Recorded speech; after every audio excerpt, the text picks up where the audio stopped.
Hoje é 6 de janeiro de 2021, uma quarta-feira, são 10 horas e 20 minutos. O escriba acorda muito cedo,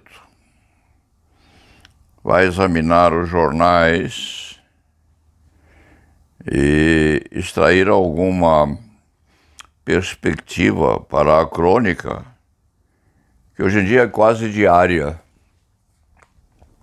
E não o é permanentemente porque este antigo cavaleiro andante da advocacia criminal precisa trabalhar para viver aos 85 anos. E vive com bastante entusiasmo. E normalmente um penalista se preocupa com o direito penal, evidentemente, que é a especialidade, e com fenômenos de natureza criminal postos nos jornais do dia. Um homicídio aqui, um ali, outro acolá, cativam tais efemérides a atenção da especialidade. Mas o escriba já vinha há algum tempo preparando, ao menos psiquicamente, um enfoque sobre abortamento. A crônica de hoje começa com esta criancinha na palma da mão do Paulo Sérgio. Sobre isto nós vamos falar e discutir dia desses, assim que a história amadurecer na cabeça deste escriba, que há 50 anos, 48 anos, escreveu Aborto e Infanticídio. Não se tratava o título de uma captação muito perfeita, porque a expressão correta não é aborto e infanticídio, é abortamento. Vem do francês. Este livro do Paulo Sérgio está desatualizado, porque quando foi escrito não havia qualquer possibilidade de se chegar até mesmo à fímbria do DNA e daqueles fatores correlatos que hoje estão sob o domínio da ciência. Mas nós vamos examinar abortamento e infanticídio, sim. Numa conversa, numa disputa, quem sabe combatendo umas e outras possibilidades, defendendo a atividade da mulher que pratica o abortamento em algumas circunstâncias. Mas é preciso que isto seja examinado. Você vê que o penalista tem outras esferas de atividade ou de preocupações, aquele conceito hermético do criminalista já se foi há muito tempo. Ele deve conhecer alguma coisa sobre a literatura em geral, deve meter a atenção naquilo que acontece nas paralelas do próprio direito penal. E lembrar que, mesmo na medicina psiquiátrica, onde Freud foi buscar uma parte da sua atenção genial, foi buscar em Shakespeare, foi buscar em Macbeth, e trabalhava muito atentamente sobre tais perspectivas. Esse escriba se lembrou disso hoje de manhã, quando começou a examinar essas ocorrências atuais correspondentes ao bicho que assusta a humanidade hoje, em que há, nessa atividade dos pacientes, e pacientes são todos aqueles que compõem a humanidade aqui no Brasil, na Rússia, na Eslávia ou em país outro. E quando o escriba foi examinar essa questão correspondente à volta do bicho ou de outra cepa, o aparecimento de outra cepa, se lembrou da atividade que hoje nós temos diária e repetidamente durante o dia, de lavar as mãos com álcool ou substância adredemente posta à disposição, inclusive na entrada deste escritório. Todos lavam as mãos várias vezes ao dia e muitos praticam essa atividade higienizadora muitas e muitas vezes por dia, constituindo aquilo que se chama em medicina de transtorno obsessivo compulsivo. Há de se perguntar por que o escriba está falando no bicho quando começa uma crônica sobre direito penal. Lembrar Macbeth, foi-se buscar uma parte desse aprendizado correspondentemente ao transtorno obsessivo compulsivo, correspondente ou concernente à lavagem repetida das mãos em Macbeth, em Shakespeare. Não é hora nem vez de se fazer sequer um resumo da literatura posta em Shakespeare, mas é assim: se procurar em Shakespeare, se vai encontrar alguém a lavar as mãos compulsivamente após o homicídio praticado, se o escriba não foge à realidade, praticado contra um rei, a homicida, a regicida, começa a lavar as mãos depois. Se o escriba estiver errado, alguém que o corrija. Vá em Shakespeare, procure a passagem e pode fazer correção, que o escriba humildemente há de admitir o correto uso ou descrição daquela cena posta em Shakespeare.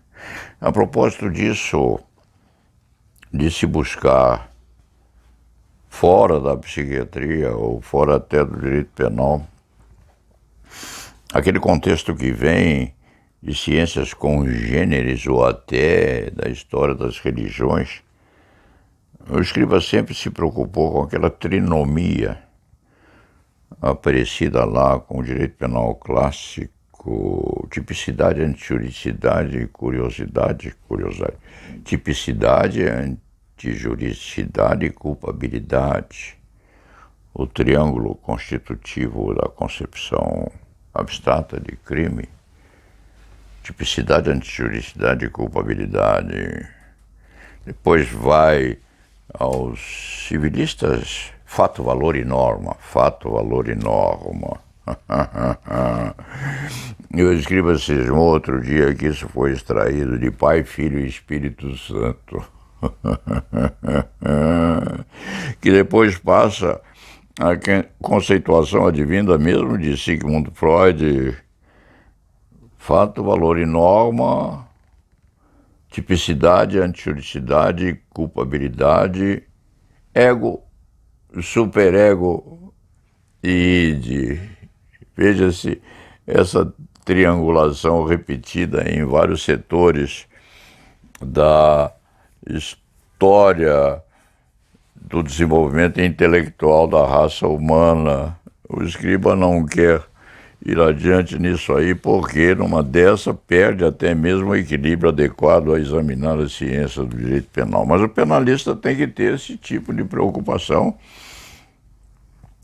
Não há mais a perspectiva para esse comportamento fechado seco, hirto, como se ao criminalista fosse proibida a atividade correspondente, inclusive, ao desfrutamento das coisas boas que a vida traz.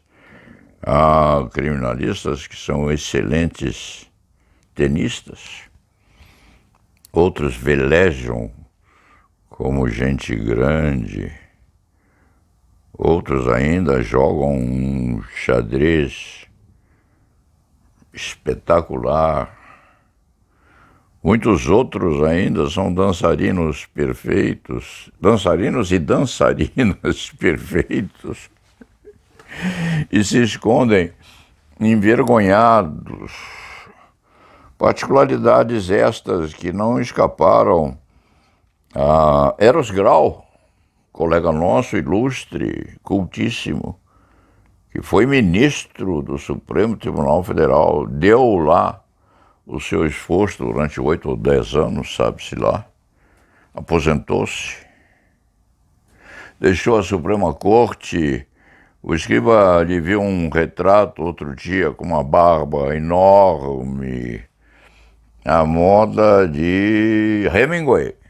Hemingway exibia ou exibiu durante algum tempo uma barba muito densa, que não falta a Eros Grau hoje. Escritor, sim, escreveu romance que este escriba ainda não leu, mas vai ler com certeza. Dizem no pornográfico, um romance sem um pouco de apelo sexual ou sensual. Não tem nada de romantismo, porque a história da vida, a vida do ser humano se passa, em grande parte, na cama. Ora dormindo, ora em atividade, de preferência a estar acometido de uma doença qualquer, que é o pior. Dentro desses aspectos, este antigo criminalista começa a examinar o jornal O Estadão e volta, para que não se diga que fugiu, ao centro da crônica e acha aqui no caderno 2 um comentário sobre a obra de ficção de Salinger, Apanhador no Campo de Centeio, que é mundialmente conhecido, que levou o escritor à fama e que é lido por todos aqueles que se dão a satisfação da curiosidade intelectual. Este escrevinhador confessa que há muito tempo está tentando terminar de ler Ulisses, de Joyce, e pede perdões 1000 aos cultos literatos e críticos existentes por aí, mas não consegue ler Ulisses, de Joyce, o que não constitui extravagância alguma, porque se diz que Joyce demorou 8 anos para escrever essa obra densa, gorda, grande, de maneira que vamos pensar um pouquinho hoje sobre os escritores em geral, sobre os penalistas em particular, e sobre o envergonhamento que muitos têm de mostrarem, por exemplo, que colecionam figurinhas de jogadores de futebol, miniaturas de automóveis, alguns melhor fornidos financeiramente colecionam automóveis antigos.